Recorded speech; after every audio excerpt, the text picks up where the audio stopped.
expect fireworks. I've been here before, been on this stage. I've been in there with pound for pound top fighters in Golovkin and Errol Spence. I ripped the title away from Sean Paul in America. I know what it takes to be champion. Thank you very much, Kell. And we've got a bunch of people in the chat. So again, raise your hands to ask questions or privately message me, and I'll get to as many questions as possible. So we are going to start with J.R. Bell. J.R., please unmute and ask question when ready, sir. All right there, Kell. Given the thing here with the circumstances about travel restrictions, if I'm not mistaken, you don't have your head trainer available. So how is it not having your head trainer coming over to Las Vegas for this particular fight? The job is going to get done regardless, and I'm in with a super top trainer who's going to be one of the best trainers in the world after I beat Terence and Carlos Fermento. We've been going through the game plan day in, day out. We know what we need to do in this fight, and I'm fit, I'm lean, I'm a fighting machine ready to go, and I've been working every day on what I need to do against someone like Terence. So, I've been in this sport for 25 years. I know what I need to do. You know what I mean? I've been world champion. I know what it takes to be the best. So, I'm ready to go. Thank you very much. And now we go to Cameron Wolf from ESPN.com. Cameron, please go ahead when ready, sir. Kell, what's up, man? Obviously, you're confident you can win this fight. So, what do you think a fight looks like on Saturday if it's going well for you? It's about just getting into my rhythm, being positive. I've got the accuracy, I've got the size, I've got everything what it takes to be champion. I've got the desire, and I've got the power to overwhelm Crawford and get into my rhythm. Thank you very much. Thank you very much, Cameron. Now we go ahead to the UK with Pep Talk in the UK. I'm asking you to unmute. Please unmute and then ask your question when ready, sir. Yo, how you doing? How we doing, brother? I'm doing well, man. I've got to ask you, your old nemesis, Amir Khan, is wishing you good luck come the weekend. What do you make of his comments? I don't know what to say. He changes his mind one day to the next. It's a positive message. I can't say anything negative, but I'm not focused on what people are saying because, most of them are negative. As long as what my immediate team round here think and what job we need to do, and that's to become victorious Saturday night. So that's the main thing. Thank you very much, Pep Talk. We are going to go to now Keith Idek from Boxing Scene. Keith, go ahead when ready, sir. Hey, Kell, do you think in some ways that Amir was saying what he said because if you win, it's obviously better for you two to fight in a bigger fight in the UK?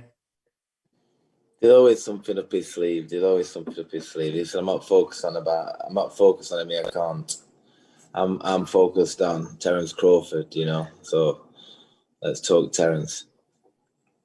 He aired something last night that debuted in the United States in which Terence Crawford was asked to list his bucket list, so to speak, of welterweights he would like to fight before he retires. He listed 4 people, and your name was not one of them. How much motivation does that provide to you that he's not even really talking about you, so to speak, when you're fighting him on Saturday? He's going to have a rude awakening, I'll tell you that. He's going to have a rude awakening on Saturday night when he gets in there. He's going to know real quick, real fast in the fight that, he should have put me on top of that list. Do you think, and I know Terence is obviously a smart guy and arguably the best fighter in the world, but do you think in some way he's overlooking you in any way? Yeah, I hope he is. Because I'm coming with force. Trust me. Thank you, Kell. Thank you. And wow, I didn't realize that Kell Brook was fighting Amir Khan this week. And Terence fought him in April 2019. So let's please keep the questions to the fight at hand, folks. The fight at hand, not Amir Khan, if possible. So now we go to Ryan Elliott. Ryan, please unmute and go ahead. Hi, Kell. Thank you for your time. Just a quick one from me. How significant is it for you going into this fight not having that rehydration clause for a big welterweight such as yourself? You know, to be honest with you, on our made weight this time, it's not that much of a big deal, but I suppose it is a big deal, to be honest with you, because I don't want to be thinking about watching me water and watching me food intake. You know, I just want to weigh in and relax and then concentrate on the fight instead of concentrate on making the weight again. So it's going to be something different to making welterweight and then just focusing on Terence Crawford instead of the weight check. Thank you very much. And now we go ahead to Jake Donovan from Boxing Scene. Jake, please go ahead when ready. Great. Thank you very much, Evan. It's actually perfect timing. Kell, I did want to ask, what was the biggest change that you made in training camp to ensure that you're able to make welterweight, since this is your first welterweight fight in 3 years? You know, losing weeks, you know, just being around Sheffield and losing weeks, just not really full, you know, being around my surroundings, what I'm normally used to, and just, you know, not being as strict as I could be on the diet. What I did when I knew that I needed to get away as soon as possible to Fort Ventura, where when I'm waking up and I know that my girls aren't around me, and I'm waking up in a different country knowing that I'm going to the gym and I'm doing it for a reason. You know, I made sure that the training were hard and the dieting were hard from the first week I knew this fight were on. Okay, great. Thanks. Good to have you back, Kell. Best of luck this weekend. Thank you, Jake. Thank you. And now we go ahead, Carlos Toro. Please unmute and ask your question when ready, sir. Hey, Kell, thanks so much for taking time to talk to us. You know, obviously kind of going off a little bit of Jake's question. Going back to just making the adjustments and heading down to welterweight, when it comes down to now having to deal with the bubble and everything that comes with the current pandemic situation that we got going on, how much different and how difficult has it been to kind of get everything just situated, done, and also having to go down to welterweight with it being your first fight in that weight? You know, I like I said, I started early, so I had in the planet getting ill.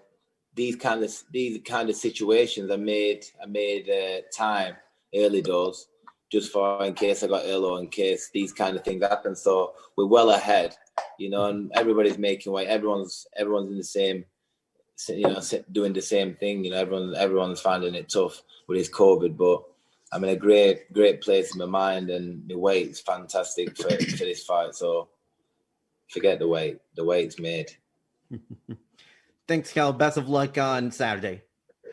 And thank you, Carlos. And we go ahead to back to the UK. Jonathan Nagoff. Jonathan, please unmute when ready, sir.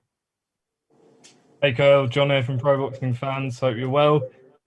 Where would a win over Terence Crawford firstly rank compared to your victory over Sean Porter? And secondly, just a message to the UK fans tuning in on Premier Sports on Saturday night.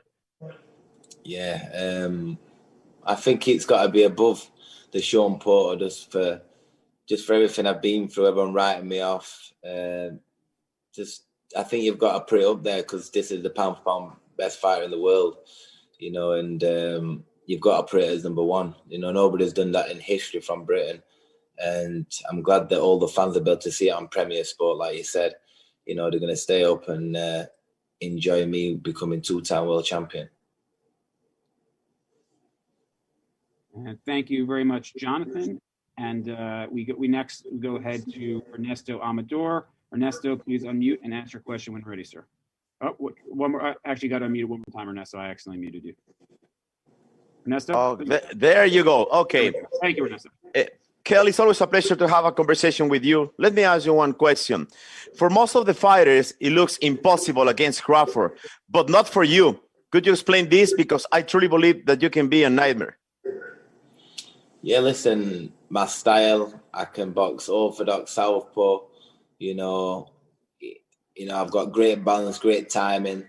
I'm a big welterweight, the power's there, the mindset's there, you know, so I'm definitely, you know, a fighter, what is a very scary fighter. You know, when I'm on point and I'm feeling the way I am, I'm dangerous for any fighter in any weight division in the world. So, you know, I'm very focused, and this is my moment now. And, you know, I'll be able to compete with the best, and you'll see me from round one, you know, take control of this fight. Thank you very much. And now we go back to Gaz from behind the gloves. Gaz, please unmute and ask your question when ready, sir. Hey, Kell, it's Gaz from behind the gloves. A few people have touched on it already, but you're a big welterweight. You're bigger than Crawford. You're broader than Crawford. Do you think that your size is going to play a factor in this fight? And were you actively looking to put those chocolate brownies on? Yeah, them chocolate brownies, they're definitely brewing up. They're cooking up nicely now. And I am the bigger guy, you know, and it's everything. It's all about preparation and, you know, the hard work's done before the bright lights. So I've been grueling it out for months, dieting hard for months, and you'll see the hard work, what I've put in come Saturday night. You'll see the shape of me on the scale. You'll see me refueled, relaxed, and ready to let them brownies go. Hey, thank you very much. I can't believe it took us 15 minutes for a chocolate brownie reference. So, Gaz, you are the MVP of this call so far. Thank you very much, sir. Next, we go to Cynthia Conte from Ring TV. Cynthia, you should be unmuted, so please go ahead when ready. Cynthia, you're unmuted. Cynthia, please go ahead. Kell, I know that you've had some incredible wars against Errol Spence and Gennady Golovkin, and unfortunately, you suffered 2 orbital broken bones. Many people thought you would retire after those fights, after those wars. What was that conversation you had to have with yourself, with your trainer, and with your family to come back and step into the ring because your health was at hand? Hey, I think I don't, Kell. I don't know if you heard that, but I think she mentioned after those 2 losses, the conversations you had with your team and your family about continuing your career. You know, I did have them conversations, but you know, this is the game I love and hate.